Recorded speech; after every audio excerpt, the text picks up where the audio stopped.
everyone. I'm glad you're here. Thank you very much for joining me. I recently found out that there is a problem with violence in the prisons here in South Dakota. And it's something that South Dakota Department of Correction doesn't let the public know. Evidently, last Tuesday there was a fight there at the South Dakota State Penitentiary where 10 inmates were injured.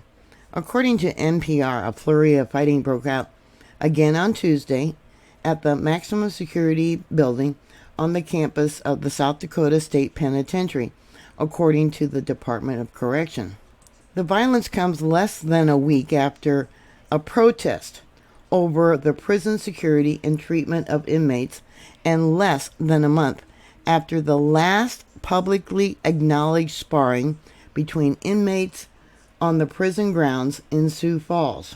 So the fact that the article said that that was the last publicly acknowledged event that happened at one of the South Dakota prisons gives me the thought that often these types of acts of violence are not being reported to the public.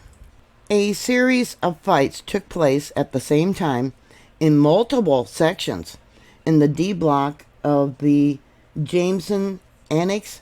DOC spokesperson Michael Widener wrote an email to South Dakota news company Searchlight.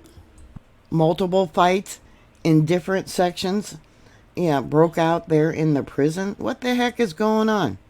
No correctional staff were injured, Widener said, and the State Division of Criminal Investigation is leading the inquiry into the incident. Well, it sounds like they were just letting the prisoners have a free-for-all. Shortly after the release of the information from the DOC, Attorney General Marty Jackley said in a news release that 10 inmates were injured as a result of the violence, which began around 1 p.m. 5 were stabbed, and 3 of them were treated at local hospitals. 2 others were treated in the prison. The other injured inmates were attacked with blunt objects, fists, and feet. The James Annex was built in the mid-1990s, is an area that houses the inmates dubbed the most dangerous, also home to an intake area, as well as to inmates with severe mental illness and those held for disciplinary infractions. Winder of the DOC sent a statement from the Corrections Secretary about Tuesday's Jameson violence. She praised the staff's immediate, appropriate, and professional response, which she said brought a quick order to the end of the fighting. Yeah, but the fighting was in multiple sections, all at the same time. About 50 people gathered outside East Hall on Friday to protest prison conditions. One woman, Marlene Wulaska, told the news agency in an earlier interview that her son, J.R., committed suicide in Jameson in October after she alleged that the DOC had failed to protect him from prison gang threats. Donna German said that her son was injured in another recent round of prison violence. She said that he is currently healing from 22 stab wounds. She accused the DOC of giving her son Band-Aids and 2 little packets of bacterium in lieu of more serious medical care. Last week, Jackley's office confirmed that 2 deaths days apart at the prison this month, one in Jameson and the other in the penitentiary.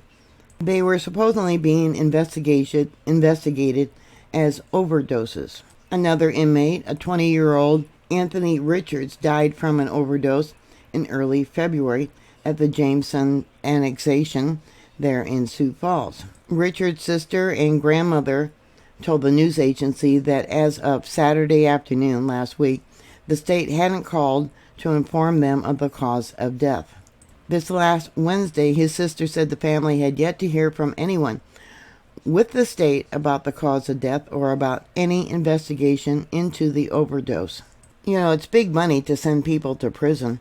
but you don't expect them to have multiple fights all at the same time. You don't expect them to be dying of drug overdoses.